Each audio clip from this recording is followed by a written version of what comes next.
నమస్తే. Welcome to our channel. So 'Pushpa 2' సందర్భంగా అల్లు అర్జున్‌కి, మెగా ఫ్యామిలీకి పడట్లేదు అన్న విషయం మనకు తెలిసిందే.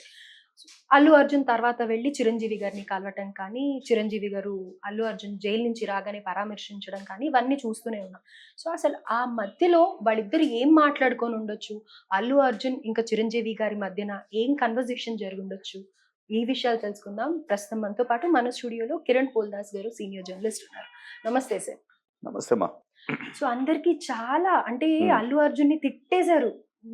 చిరంజీవిని కేర్ చేయట్లేదు. ఆ డైలాగ్స్ కానీ లేకపోతే ఇంకా వేరే విషయాల్లో కూడా. అలాంటిది వీళ్ళిద్దరు కలిసాక అందరికి చర్చ ఏంటంటే వాళ్ళిద్దరు ఏం మాట్లాడుకొని ఉంటారు అని. ఏం మాట్లాడుకొని ఉండొచ్చండి? అంటే ఇక్కడ వాస్తవానికి అసలుకి ఈ రెండు కుటుంబాల మధ్య ఏమన్నా పచ్చగడ్డి వేస్తే భగ్గుమనే పరిస్థితి ఉందా అంటే అలా లేదు. ఒక చిన్న కోల్డ్ వార్. సహజంగా ఏముంటుందంటే ఎప్పుడు నన్ను విష్ చేస్తున్నారు అనుకోండి, మీరు ఒకరోజు నన్ను విష్ చేయలేదు, మీరు నా శిష్యురాలు అనుకున్నాం ఉదాహరణకు. రెగ్యులర్గా మీరు నన్ను విష్ చేస్తున్నారు, ఒక సందర్భంలో నన్ను చూసి కూడా చూడనట్టు వెళ్ళిపోయారు. అప్పుడు నాకు అనిపిస్తుంది ఏమైంది ప్రియాంక కానీ. రెండో రోజు కూడా మీరు విష్ చేయరు. మీరు నన్ను ఏమనరు, నేను మిమ్మల్ని ఏమనను. రెండో రోజు కూడా నన్ను విష్ చేయరు. ఓహో అనుకుని నేను ఒకటో రోజు పలకరిస్తా, ప్రియాంక ఎలామ్మా ఏమ్మా బాగున్నావా అంట. రెండో రోజు కూడా మీరు విష్ చేయరు నన్ను, నేనే విష్ చేస్తాను. మూడో రోజు నాకు అనిపిస్తుంది నేను గురువుని కదా, నన్ను చూసి కూడా చూడనట్టు వెళ్ళిపోతుంది ఏంటి ఈవిడ, సర్లే మనకెందుకు అని చెప్పేసి నేను కామ్కుంటా. మీరు కామ్ అయిపోతారు, నేను కామ్ అయిపోతా. మీరు ప్రతి సందర్భంలో ఎక్కడ కనిపించినా మీరు కిరణ్ గారు మా గురువు గారు అని చెప్పేవాళ్ళు కాస్త చెప్పడం మానేశారు. నేను కూడా ఇట్లా చిన్న అందులో అసలుకి చిరంజీవి గారు అన్న మాటలేమో లేవు, అల్లు అర్జున్ గారు అన్నది లేదు. కాకపోతే అల్లు అర్జున్ గారి బిహేవియర్లో ఒక మార్పు అనేది కనపడింది. ఎప్పుడు ఉన్నలాగే చిరంజీవి ఉన్నారు, కానీ అల్లు అర్జున్ గారు మాత్రం ఎప్పుడు ఉన్నలాగా లేరు. ఇది ప్రధానంగా అంటే ఏరు దాటాక తెప్ప తగలేయడం అంటారు కదా, ఏరు దాటేదాకా ఓడమల్లన్న, ఏరు దాటాక బోడి మల్లన్న అన్నాడంట. ఆ రకమైన వ్యవహార శైలి అల్లు అర్జున్ గారు చేయటం వల్ల ఇవాళ మొత్తం కూడా ఆయనకు ఒక వ్యతిరేకంగా మెగా ఫ్యాన్స్ తయారు. అది కాస్త చినికి పెద్ద వివాదంలాగా మారింది బయటకి. వాళ్ళు ఒకళ్ళనొకళ్ళు అనుకున్నారు, అనుకోలేదు. సో ఈ క్రమంలో అల్లు అర్జున్ గారు తన తప్పు తెలుసుకొని ఎంతో మంది సెలబ్రిటీలు వచ్చారండి, మీరు అబ్జర్వ్ చేశారు కదా, పొలోమంటూ వెళ్ళారు అందరూ. టాలీవుడ్ మొత్తం ఆయన ఇంటి ముందు ఉంది, ఇండస్ట్రీ మొత్తం. అవును, వెళ్ళని వాళ్ళు ఎవరు ముగ్గురు వెళ్ళలేదు. చిరంజీవి వెళ్ళలేదు, నాగబాబు వెళ్ళలేదు, పవన్ కళ్యాణ్ వెళ్ళలేదు. వీళ్ళు కుటుంబ సభ్యులయ్యుండి కూడా వెళ్ళలేదు. మొదటి రోజు అల్లు అర్జున్ గారు అరెస్ట్ అయిన సందర్భంగా వాళ్ళ ఫ్యామిలీకి ఒక ఫ్యామిలీ మెంబర్గా, రక్త సంబంధీకులుగా వీళ్ళు వెళ్ళి వాళ్ళకు ఒక భరోసా, ఓదార్పు, సంఘీభావం ప్రకటించి వచ్చేసారు. సురేఖ గారు కూడా ఒక్కరే. రెండో రోజు వచ్చేసరికి అల్లు అర్జున్ గారు అరెస్ట్ అయ్యి మళ్ళీ తిరిగి వచ్చిన తర్వాత ఇండస్ట్రీ మొత్తం వెళ్ళింది, కానీ చిరంజీవి గారి ఫ్యామిలీ తరపున ఒక్క సురేఖ గారు వెళ్ళారు. ఎందుకు వెళ్ళారు సురేఖ గారు ఒక్కళ్ళే అంటే, ఆమె స్వయాన మేనత్త, రక్తం కాబట్టి ఆమె వెళ్ళాలి కాబట్టి ఆమె వెళ్ళారు. చిరంజీవి గారు వెళ్ళలేదు, నాగబాబు గారు వెళ్ళలేదు, పవన్ కళ్యాణ్ గారు కూడా వెళ్ళలేదు. పవన్ కళ్యాణ్ గారు వెళ్ళిపోయారు అని చెప్పేసి అన్ని ఛానళ్ళు పవన్ కళ్యాణ్ గారు అల్లు అర్జున్ కలిశారు, చిరంజీవి గారు అల్లు అర్జున్ కలిశారు, ఏవో పెట్టారు, ఏది కాల. పక్క రోజు అల్లు అర్జున్ గారు చిరంజీవి ఇంటికి వెళ్ళారు, నాగబాబు గారి ఇంటికి వెళ్ళారు. అల్లు గారు ఆ రోజు తన ఫ్యామిలీ, స్నేహారెడ్డి, ఇద్దరు పిల్లలు, ఆయన వెళ్ళారు. వెళ్ళి పవన్ కళ్యాణ్ గారిని కూడా కలిసి ఉండేవారే, కానీ ఆ రోజు పవన్ కళ్యాణ్ గారు లేరు. ఇది కూడా ఎందుకని కలవలేకపోయారని అంటారు? కలవకపోవటానికి ఒక చిన్న రీజన్ ఉందండి.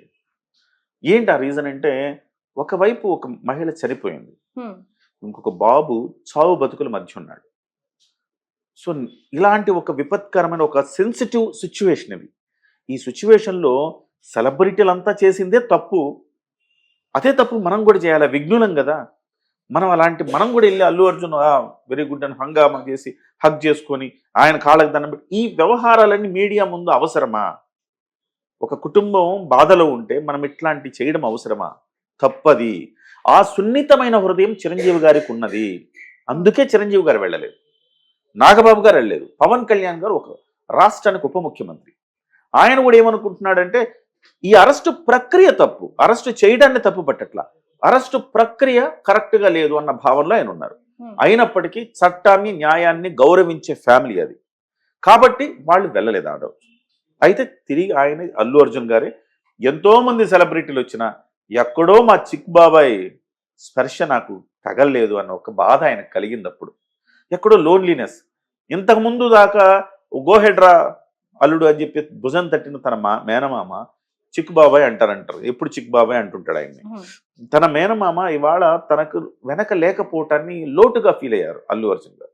వెంటనే పక్క రోజు ఫ్యామిలీతో వెళ్ళి పాదాభివందనం చేసి, మామయ్య ఇలా జరిగింది మొత్తం వ్యవహారాన్ని అంతా వివరించారు కదా. మరి అలాంటప్పుడు మూవీ వాళ్ళు ప్రొడ్యూసర్స్ వాళ్ళందరూ వెళ్ళి చిరంజీవి గారిని కలిసినప్పుడు మరి అప్పుడు అల్లు పుష్ప అర్జున్ ఎందుకు అప్పుడు పుష్ప ఆ పుష్ప క్యారెక్టర్ లో నుంచి ఈ పరిణామాలన్నీ ఏం చేసినాయి అంటే, అరే నువ్వు పుష్ప కాదు అల్లు అర్జున్ అల్లు అర్జున్ అల్లు అర్జున్ అని పదే ఈ పరిణామాలు చెప్తే ఆ పుష్ప క్యారెక్టర్ లోంచి అలా బయటకు వచ్చాడు. బయటకు వచ్చి అల్లు అర్జున్ లాగా ఆలోచించాక అనిపించింది, అరే మా మేనమామ ఎక్కడా, మా మెగాస్టార్ ఎక్కడా, మా చిరంజీవి ఎక్కడా. అప్పుడు రియలైజ్ అయ్యారు, అమ్మో నేను తప్పు చేశాను, పుష్ప క్యారెక్టర్ లో ఉండి మనం కూడా తగ్గేదేలా అనుకున్నాం. నో పెద్దల దగ్గర తగ్గి ఉండాలి, అనుబంధాలని బంధాలని గౌరవించాలి అని ఆయన అక్కడి నుంచి బయటకు ఆ క్యారెక్టర్ నుంచి ఇప్పుడు దాకా బయట 5 ఏళ్ల నుంచి క్యారెక్టర్లో ఉండిపోయాడండి. ఇప్పుడు క్యారెక్టర్ నుంచి బయటకు వచ్చాడు. బయటకు వచ్చి తన మేనమామ దగ్గరికి వెళ్ళాడు. రాజమౌళి గారికి బాగా పనికొస్తారు అల్లు అర్జున్ గారు. ఒక గంట పాటు కీలకమైన చర్చలు జరిపారు. చిరంజీవి గారు పలు సూచనలు చేసినట్టుగా మనకి ఒక నమ్మదగ్గ సోర్స్ నుంచి తెలిసింది ఏంటంటే, చిరంజీవి గారు నువ్వు చేసిన కొన్ని మిస్టేక్స్ ఉన్నాయి అల్లు అర్జున్, ఇలా కాదు కదా చేయవలసింది, సరే నువ్వు వెళ్ళావు, అలా వెళ్ళి ఉండకూడదు. ఫస్ట్ థింగ్ అది తప్పు అయింది, పొరపాటు అయింది. దాన్ని తర్వాత అయినా నువ్వు దాన్ని రెక్టిఫై చేసుకోవాలి కదా. నువ్వు వాళ్ళ ఫ్యామిలీ దగ్గరికి వెళ్ళి ఓదార్చాల్సింది పోయి 10 రోజులైనా వెళ్ళలేదు నువ్వు. Number 1 mistake. ఇప్పటికైనా వెంటనే వెళ్ళి వాళ్ళ ఫ్యామిలీతో నువ్వు కలువు. నెంబర్ 1. నెంబర్ 2 ఏంటంటే, నష్టపరిహారాన్ని కొంతమేరకు పెంచాల్సిన అవసరం ఉంది. 25 లక్షల రూపాయలంటే ఇవాళ రోజుల్లో అది సాటిస్ఫై చేయదు. నువ్వు ఆ ప్రాణాన్ని ఎలాగో తేలేం. మిగిలిన భవిష్యత్ అన్న ఆ పాప భవిష్యత్తులో ఆర్థికంగా మనం చేయూతనివ్వాలి. ఎలాంటి లోటు లేకుండా ఆ బిడ్డ పెరగాలన్నప్పుడు ఆ విషయాన్ని కూడా గుర్తుంచుకో. 3వది, ఇవాళ నిజంగా చిరంజీవి గారు అనుకుంటేనండి అది మెగా పవర్ హౌస్. ఇప్పుడు ఇంతకుముందు వరకు మెగా స్టార్ మాత్రమే, ఇవాళ మెగా పవర్ హౌస్ అది. ఎందుకంటే చిరంజీవి గారు మెగాస్టార్, ఆయన కొడుకు గ్లోబల్ స్టార్, పవన్ కళ్యాణ్ గారు power star plus deputy chief minister of Andhra Pradesh, ఇంకొక తమ్ముడు ఆంధ్రప్రదేశ్ మినిస్టర్. సో పవర్ హౌసే కాదు అది. ఆ పవర్ హౌస్ అనుకుంటే ఈ అరెస్ట్ నుంచి ఎంతవరకు ఈజీగా తప్పించవచ్చు కదా. కానీ చట్టం న్యాయంని గౌరవించే ఫ్యామిలీ కాబట్టి వాళ్ళు ఆ విషయాల్లో జోక్యం చేసుకోకూడదు. మనవాడైనా పరాయి వాడైనా న్యాయమే, చట్టమే, దాన్ని గౌరవించాలి అన్న భావన కలిగిన వారు కాబట్టి ఆయన చేసిన సూచన అంటే 3వ సూచన, చట్ట ప్రకారం న్యాయ ప్రకారం ఎన్ని అవకాశాలు ఉన్నాయి వాటన్నింటిని కూడా ఎక్స్ప్లోర్ చేద్దాం. నీ మీద పెట్టిన కేసుల్లో ఆ సెక్షన్లు చాలా బలమైన సెక్షన్లు పెట్టవలసింది కాదు అలాంటి సెక్షన్లని కొంతమంది న్యాయ నిపుణులు అంటున్నారు. ఆ రకంగా న్యాయ పోరాటం చెయ్యాలి నువ్వు అని చెప్పేసి సలహా 3 ఇచ్చారు. ఇవ్వగానే అల్లు అర్జున్ గారు ఈ 3 సలహాలు ఇచ్చిన తర్వాత అల్లు అర్జున్ గారు వెంటనే ఒక స్టేట్మెంట్ ఇచ్చారు. మీరు గమనించారో లేదో, శ్రీతేజ కుటుంబాన్ని కలవటానికి ఆయన ప్రయత్నం చేశారు. న్యాయ నిపుణులు ఏమన్నారంటే, అలా కలవకూడదండి, ఇప్పుడు మీకు బెయిల్ వచ్చింది కదా, బెయిల్ ఎందుకు, ఏ పరిస్థితిలో వస్తుంది, మీరు బాధితుల్ని కానీ సాక్షుల్ని కానీ మీరు ఏ రకమైన ప్రభావితం చెయ్యరు అంటే బెయిల్ ఇస్తారు.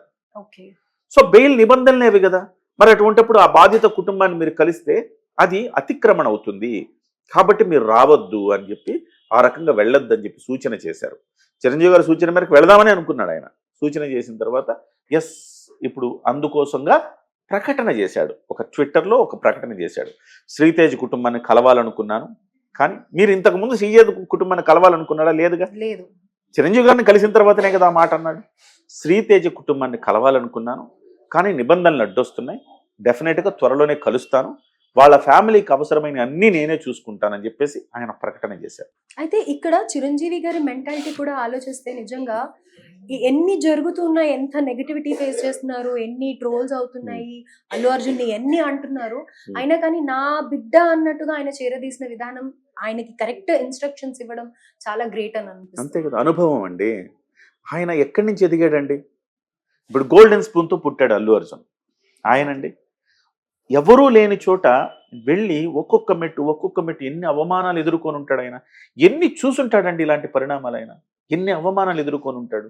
తనది కాని ఒక రంగంలో తనదైన ముద్ర వేయడానికి ఒక సామ్రాజ్యాన్ని సృష్టించాడండి. ఎగ్జాక్ట్లీ. ఆయన ఫ్యామిలీ నుంచి 8-9 మంది ఉన్నారు ఇవాళ హీరోలుగా. అంటే ఆయన ఒక సామ్రాజ్యాన్ని సృష్టించాడు ఆయన. సో కాబట్టి ఎన్ని ఎదుర్కొని ఉంటాడు. అనుభవం. ఏ రోజైనా మీరు చూసారా? ఆయన నడక చూసారా? నేను మెగాస్టార్ అన్న నడక ఏ రోజైనా ఉంటుందా? అవును. ఎంత ఎదిగినా ఒదిగుండాలా అన్న ఒక యాటిట్యూడ్ అసలు కనిపించదు. అస్సలు ఎంత ఎదిగినా ఒదిగుండాలా అన్నట్టుగా కనపడతారు ఆయన. అరే నిన్న వచ్చిన బిగ్ బాస్ లో కూడా గెస్ట్ గా వచ్చిన రామ్ చరణ్ గారు కూడా అంతే సింపుల్ గా, ఎంత సింపుల్ గా ఉన్నారండి. అసలు ఏమన్నా హంగు ఆర్భాటం ఉందా? ఆయన I think తండ్రి నోట్లోంచి ఊడిపడ్డట్టు ఉంటాడు. అదే అణుకువ, అదే సంస్కారం, అదే పద్ధతి, డౌన్ టు ఎర్త్ అంటారు కదా. ఈయన కూడా గోల్డెన్ స్పూన్ తో పుట్టాడు. ప్రిన్స్ అండి ఈయన, యువరాజు ఈయన, ప్రిన్స్ ఈయన, exactly. ఒక మెగాస్టార్ కొడుకు. ఏ కోశానైనా ఆయనకు ఆ భావన ఉన్నదా? ఉండదు. చిరంజీవి గారి తత్వం అండి అది అంతా. సో చిరంజీవి గారు మరి అంత నిజంగా చిరంజీవి గారితో ముందు నుంచే అదే మామయ్య అన్న ఆ భావన ఇతనికి ఉండుంటే, చిరంజీవి గారు ముందే చెప్పారు, అర్జున్ అలా చేయకమ్మా, నువ్వు నేరుగా ఆ రకంగా వెళ్ళకూడదు, వెళితే కూడా ఇలాంటి పర్మిషన్ తీసుకోవాలి, వద్దు అలా వెళ్ళొద్దు, అంత ఆటోటోమని చూపించొద్దు, అవసరం లేదని ముందే చెప్పేవారు. కానీ ఆయనకి చెప్పేవాళ్ళు ఎవరు లేరు. అంటే అన్ని స్ట్రాటజీస్ ప్లాన్ చేసి ఏదైనా ఎగ్జిక్యూట్ చేయడం విషయంలో అల్లు అరవింద్ గారు చాలా బ్రెయిన్ యూజ్ చేస్తారు అనే పేరు ఉంది కదా ఆయనకి. కరెక్టే. మరి ఆయన ఎక్కడ ఇదంతా వినాలి చూస్తూనే కదండి, ఉన్నారు కదా. వినాలి కదా. వాళ్ళ తల్లి అన్స్టాపబుల్ షోలో ఏం చెప్పింది విన్నారా మీరు? ఉమ్. మా వాడు ఎవ్వరి మాట వినడు, ఒక 14 ఏళ్ళు ఒకలా ఉంటాడు, మరో 14 ఏళ్ళు ఇంకోలా ఉంటాడు, ఇంకో 14 ఏళ్ళు ఇంకోలా, ప్రతి 14 ఏళ్ళకి మార్పులు వస్తుంటాయి అన్నాడు.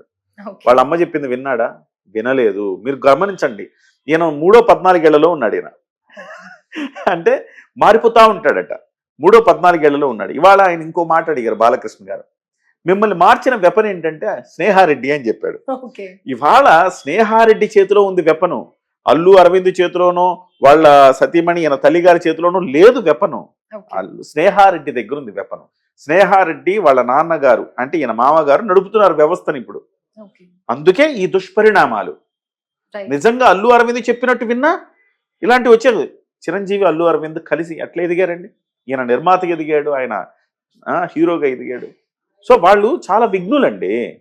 కానీ వాళ్ళ మాట కూడా వినకపోవటం వల్లనే ఈ రకమైన పరిణామాలు. So, నాకు ఇప్పుడు దీనికి సంబంధించి చాలా క్వశ్చన్స్ ఉన్నాయి కానీ నేను ఇంకా అది ఎక్స్టెండ్ చేయదలుచుకోలేదు.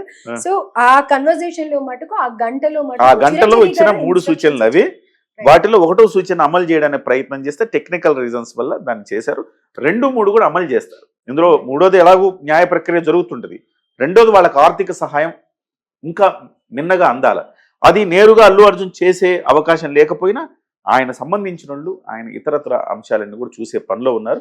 డెఫినెట్ గా అల్లు అర్జున్ గారు ఈ అంశంలో న్యాయం అంటే హృదయం స్వచ్ఛంగా ఉందనుకోండి, మీరు తప్పు చేయని వాళ్ళు ఎవరు ఉంటారండి? ఎవరు ఉంటారు? ఎవరు అతీతులు కాదు కదా. అతీతులు కాదు, ఆయన ఇంటెన్షనల్ గా కూడా చేయలేదు. సో కాబట్టి నిర్మలమైన హృదయం స్వచ్ఛంగా ఉండి మనం డౌన్ టు ఎర్త్ ఆలోచిస్తే డెఫినెట్ గా ప్రకృతి కూడా సహకరిస్తుంది.